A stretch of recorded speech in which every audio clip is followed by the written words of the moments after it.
Ош облусунда акыркы 10 ай аралыгында өнөр жай жана айыл чарба тармактарында жалпы 16 миллиард сомдук продукция өндүрүлгөн. Анын ичинен экспорттун көлөмү 10 айда 44,4 миллион долларды түзгөн. Облуста өндүрүлгөн продукциялар КМШ өлкөлөрүнө жана Иран, Кытай, Туркияга жөнөтүлөт. Дубандай эң көп цемент жана көмүр сыртка чыгат.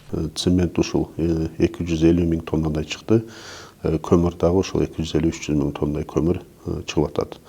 Аны дагы жакшыртуу ушул мындай ыңгайлуу шарт түзүү максатында биз ошол Кытай инвесторлору менен Эркештанда чоң логистикалык борбор куруп атабыз. Айыл чарба продукциясы боюнча айтып кетсек, негизинен ушу Кыргызстан, жалпы Ош облусу дагы экологиялык мына жакшы таза продукция болуп бизди билишет, таанышат, ушу биздин өнөктөштөр чет мамлекеттик.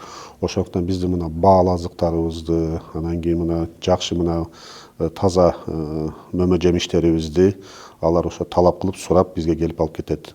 Аймактарда өндүрүлгөн продукцияларды сыртка экспорттоонун көлөмүн дагы да жогорулатуу боюнча ар тараптуу аракеттер жасалууда. Экономика министрлигинин алдында түзүлгөн Кыргыз экспорт борбору аймактардагы дыйкан фермерлерге, ишкерлерге экспортко чыгуунун жол жобосун үйрөтүп жатышат. Сатуу көлөмү биздин расходтор менен тең болот.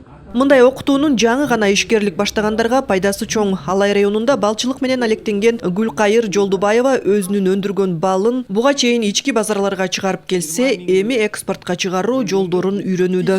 Буга чейин биз ошо 500,000 тоннага чейин гана болуп келген. Грант утуп алдык. Кудай буйруса, муну 2 эсе көбөйтөбүз. Андан тышкары кооператив болуп чогулуп экспортко чыгайын деген максаттарыбыз бар. Устат шакирт окутуусуна жалпы Жалал Абад, Ош, Баткен облустарынын ишкерлери келген. Алар өндүрүлгөн продукцияларын экспортко чыгаруудагы алгачкы кадамдар жана кантип көлөмүн көбөйтүү, экспортко чыгууда кандай талаптар ишке ашырылыш керек ишкерлерге үйрөтүлүүдө. Экспорттук бизнес бул тилди талап кылат. Хотя бы базовый ошо англис тилди билиш керек. Перепискага жана сүйлөшүүлөр алып барганда алар өзүнүн продукциясы жөнүндө маалыматты жеткирүү боюнча тилди билиш керек. Рынокто кандай талаптар бар? Мисалы, ошол мамлекет Кытай республиканын кандай талаптары бар? Процедуралар, реестрге кирүү, сертификациялоо, стандарттар, лабораторный испытаниялар кандай талап кылынат? То есть ар бир ишкер өзүнүн рынок, то есть продукция боюнча рыноктарды түшүнүш керек.